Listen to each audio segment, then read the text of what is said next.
আপনারা অনেকেই জানতে চাইছেন যে আমরা এই ক্ষুদ্র মৌমাছির অর্থ বড় বড় বক্সে আমরা কিভাবে মাছিগুলো ভরপুর করি, সেটা আজকে আপনাদেরকে দেখানোর জন্য আজকে মূলত টপিকটা এই ভিডিওটা দেখেন। আমরা যখন মৌমাছিগুলো পালি এবং অল্প পরিমাণ মৌমাছি দিয়ে শুরু করি, তারপর দিয়ে কীভাবে মৌমাছিগুলা ভরপুর করি বক্সটা।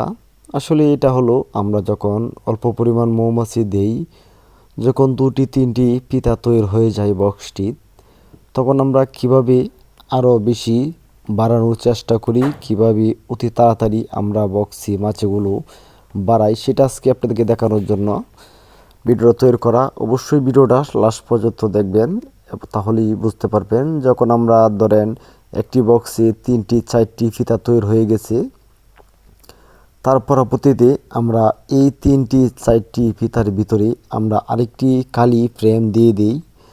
কালি ফ্রেম দিয়ে দিলে কি হয়, তাহলে এই ফ্রেমটার মধ্যে অতি দ্রুত আবার ফিতাগুলো তৈরি করে। দেখেন আমি এভাবেই বক্সগুলো বাড়ায় থাকি, এবং আপনারা যখন নতুন মাছি দিবেন তখন মাছির বক্সের নিচে কিছু সংখ্যা ময়লা হয়তো জমে যাবে, তখন এই ময়লাগুলো আপনারা কিছুদিন পরে খুলে পরিষ্কার করে দিবেন, তাহলে আপনাদের মাছিটা সমস্যা হবে না।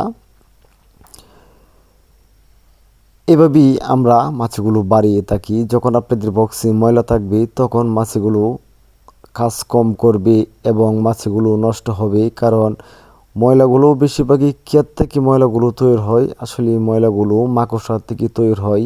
মাকড়সা যখন আপনাদের বক্সে জাল বুনবে, এই জালের ভিতরে আপনাদের মৌমাছিগুলো আটকে যাবে। সেই আটকে যাওয়ার কারণে আপনাদের মৌমাছিগুলোর সমস্যা হয়।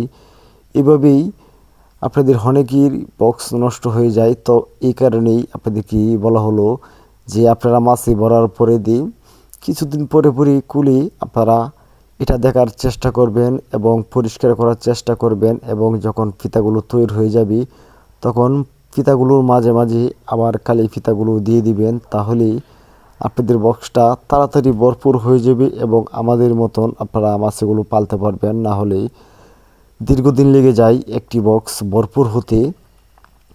এটা হলো সহজ পদ্ধতি। যখন আপনাদের বক্সে 4টি 5টি ফ্রেম তৈরি হয়ে যায়, তখন আপনারা কয়টি ফ্রেম দিতে পারবেন।